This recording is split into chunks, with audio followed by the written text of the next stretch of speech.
महाराज सदगुरु निरांत महाराज, सदगुरु मणिराम महाराज। આજે રમેશરામ મહારાજ અને એમના પરિવારે આ સુંદર મજાનો સત્સંગનો ભાવ કર્યો છે। દૂર દૂરથી સંતો ભક્તોને પોતાના આંગણે બોલાવી અરસપરસ ભજન સત્સંગનો લાભ લઈ શકાય એ માટે નિમિત્ત બન્યા છે। જ્યારે સદગુરુની કૃપા ઉતરે ત્યારે આવો સત્સંગનો વિચાર આવે। સંતોએ ખૂબ આનંદ કરાવ્યો છે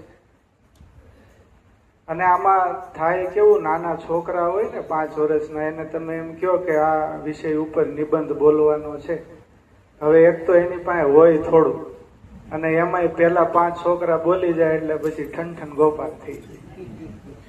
એટલે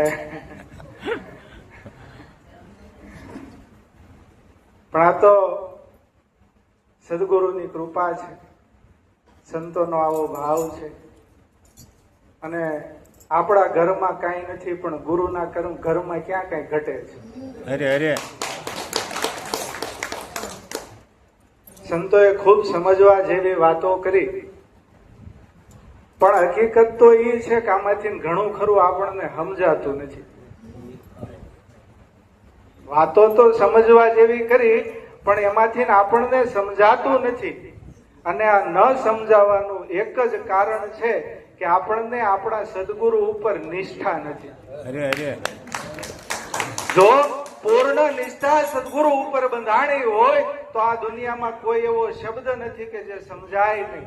આ શબ્દને સમજવા માટે ભણતરની જરૂર નથી, ગણતરની જરૂર છે।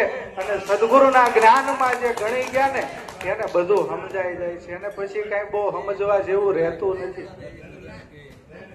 પણ આમાં શિષ્યને એમ થાય છે કે હું જાણું છું અને ગુરુને એમ થાય છે કે હું જાણું છું। આમાં બેય જાણે છે, બેય જાણે છે, એટલે આ ડખો ઉભો રહેવાનો। અને આ ડખો જટ દઈને મટવાનો નથી। અખો કે આ અંધારો કૂવો, આમાં ડખો મટાડીને તો કોક મુવો। આ ડખો જટ દઈને મટવાનો નથી। પણ જો શિષ્ય પોતાના શિષ્યત્વમાં જાગૃત થઈ જાય તો કામ થઈ જાય એવું છે। મુલ્લા નસરુદ્દીન ગધેડું રાખતા અને એ ગધેડું બીમાર પડ્યું, અને બીમાર પડે એટલે દવાખાને તો લઈ જ જવું પડે। ગધેડાને દવાખાને લઈ જ જવું પડે, સમજાય છે ને વાત પૂગી? એકવાર આવો સત્સંગ સભા હતી એટલે મેં કીધું વાત પૂગી એટલે પાછળથી બોલ્યા, હા બાપુ માઇક સાઉન્ડ સિસ્ટમ બહુ સારું છે કે અહીંયા સુધી પૂગે છે। આ કાને પુગાડવાની નથી, અહીંયા પુગાડવાની છે। જો ન્યા પૂગે તો કામ નથી।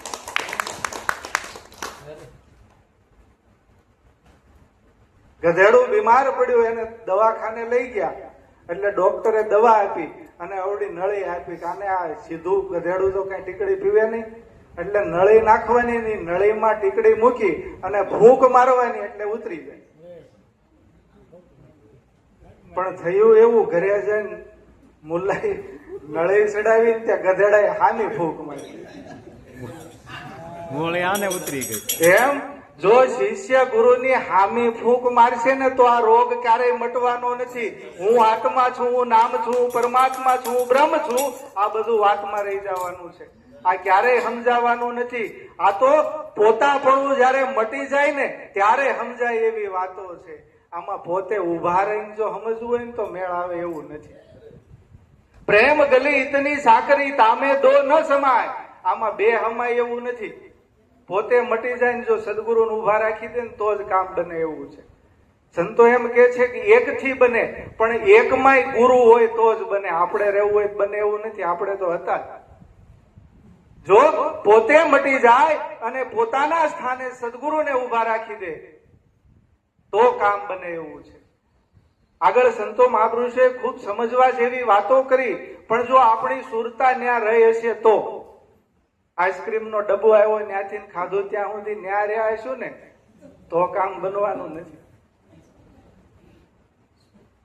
જેની સુરતા સુદઢ છે અને જેને શબ્દની સામે વ્યવહાર માંડ્યો છે એ પકડ કરી શકે છે. અને જેણે જેણે સદગુરુના શબ્દને સમજ્યા છે એ આ જ્ઞાનને સમજ્યા છે. ઘણી વાર આપણને એવું લાગે કે આત્મા અકર્તા છે, ઘણી વાર સંતો એમ કહેતા હોય કે એના સિવાય કઈ કરતું નથી. તો આમાં આપણે શું સમજવું? આપણને કઈ ખબર પડતી નથી. આપણે નક્કી શું કરવું? અત્યારે ઉનાળાનો સમય છે, આપણે બપોરના સમયે બહાર ઉભા હોય ખુલ્લામાં અને સૂર્યનો તાપ આપણને લાગે અને એ તાપ આપણી ચામડીને બાળે. આવું થાય ને? હવે સૂર્ય તપે છે, એ સૂર્યનું કિરણ જ્યારે આપણી ચામડીને અડે છે ત્યારે આપણને તાપ લાગે છે. હવે આમાં નક્કી એ કરવાનું છે કે સૂર્ય આપણને બાળે છે કે એ સૂર્યનું કિરણ બાળે છે. સૂર્યનું કિરણ હોય ત્યારે જ તાપ લાગે ને. સૂર્ય તો આઘો છે લાખો કિલોમીટર, એ ક્યાં કઈ કરવા આવે છે? પણ આપણે એ સૂર્યના કિરણમાંથી સૂર્ય તત્વને કાઢી લઈએ પછી કિરણ જેવું કઈ વધે? જે આત્મ અને અનાત્મના વિવેકને પૂર્ણ રીતે સમજ્યા છે એ જ આ આત્મજ્ઞાનને પૂર્ણ રીતે સમજી શકે. જ્યાં સુધી આત્મ અનાત્મનો વિવેક ન સમજાય ત્યાં સુધી આ જ્ઞાન સમજાય એવું નથી. હું કરું છું, મારા સિવાય કઈ થતું નથી, અને હું કઈ કરતો નથી, આ બે ભાવ છે. જ્યારે પોતે અદ્વૈતમાં સ્થિત થાય ત્યારે હું કરતાનો ભાવ મટી જાય, અને જ્યારે આ સંસારના કાર્યો કરે છે ત્યારે એની સત્તાથી બધું થઈ રહ્યું છે. હું નિમિત્ત માત્ર છું, આવા ભાવથી કરી જાય છે. આ ભવસાગરને તરી જાય છે. એના માટે ભક્તિ માર્ગ સરળ છે, એને બહુ કઈ કરવા જેવું રહેતું નથી. પણ ઘણીવાર થાય એવું કે ગુરુ સમજાવે, આપણે સમજીએ નહીં અને કાંઈક ઊંધું પકડી લઈએ. ગુરુ સમજાવે કાંઈક અને આપણે સમજીએ કાંઈક, આપણે ઊંધું પકડી લઈએ છીએ. અને એ ઊંધું પકડ્યું છે એને આપણે સત્ય માની અને એ રસ્તે આપણે પછી દોટ મૂકીએ છીએ, અને આ દોટ ક્યારેય પૂરી થતી નથી. આ દોટ ક્યારેય પૂરી થતી નથી. પણ જ્યાં ઊભો છે ત્યાં ઊભો રહી અને પોતે વિચાર કરે કે મારા ગુરુ મહારાજે મને શું આપ્યું છે, મને શું સમજાવ્યું છે. તો જ્યાં ઊભો છે ને ત્યાં બધું જ મટી જાય એવું છે. જ્યાં ઊભો છે ત્યાં જ મુક્ત છે. મુક્તિ મેળવવાની કોઈ વસ્તુ નથી, મુક્ત છે જ. જે આ ચિત્તમાં ભ્રમ લાગ્યો છે કે હું બંધાયો છું, એ ભ્રમને તોડવાનો છે, ને એ ભ્રમ તૂટ્યો એટલે એ મુક્ત જ છે. સદગુરુએ આ ભ્રમને તોડવાનું કામ કર્યું છે. આમાં આપણને શું આપ્યું છે? આપણને આપ્યું છે કઈ? અને આપવા જેવું કઈ છે? લેવા જેવું કઈ છે? આ સંસારમાં કાંઈ લેવા જેવું નથી ને કાંઈ દેવા જેવું નથી. આપણે જે લઈએ છીએ ને દઈએ છીએ ને આ જ મોટામાં મોટું બંધન ને મોટામાં મોટો ભ્રમ છે. સંતોએ કીધું ને આ જગત મિથ્યા છે ને બ્રહ્મ સત્ય છે. આપણે કદાચ જો એવું માનતા હોય મિથ્યા એટલે ખોટું, આ જગત ખોટું છે, તો આપણી સમજવામાં કંઈક ભૂલ થાય છે. મિથ્યા એટલે જેવું દેખાય છે એવું છે નહીં, અને જેવું છે એવું દેખાતું નથી. આ સંસાર જેવો આપણને દેખાય છે એવો છે નહીં, અને જેવો છે ને એવો આપણે નક્કી કરી શકતા નથી. એટલે મિથ્યા છે, અને એમાં જે બ્રહ્મ છે એ સત્ય છે. અને સદગુરુએ આ બ્રહ્મ નક્કી કરાવ્યું, આ આત્મપદ નક્કી કરાવ્યું.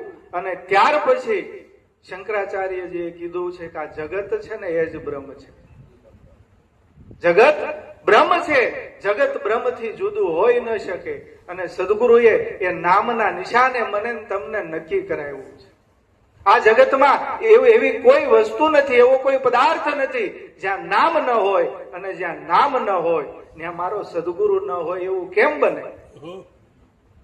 જ્યાં નામ છે ત્યાં મારો સદગુરુ છે. અને એટલે સદગુરુ વ્યાપક છે. અને જેણે જેણે આ વ્યાપક સદગુરુના દર્શન કર્યા છે એ પદને પામ્યા છે.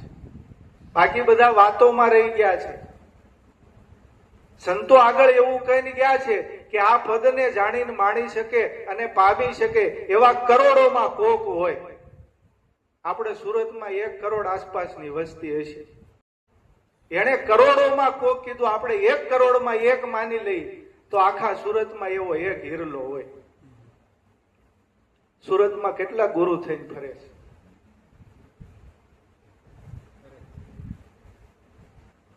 અને હમણાં સંતોએ કીધું અધિકારી થવું ને એ બહુ અઘરી વાત છે.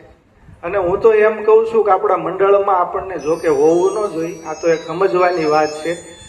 રાગ દ્વેષ હોવો ન જોઈએ, પણ છતાંય થયો હોય ને તો ગુરુ મહારાજ પાસે જઈને ચાદર ઓઢાડી દેવી એટલે એ સીધો નરકમાં જાય. એ ક્યાંય અટકે નહીં.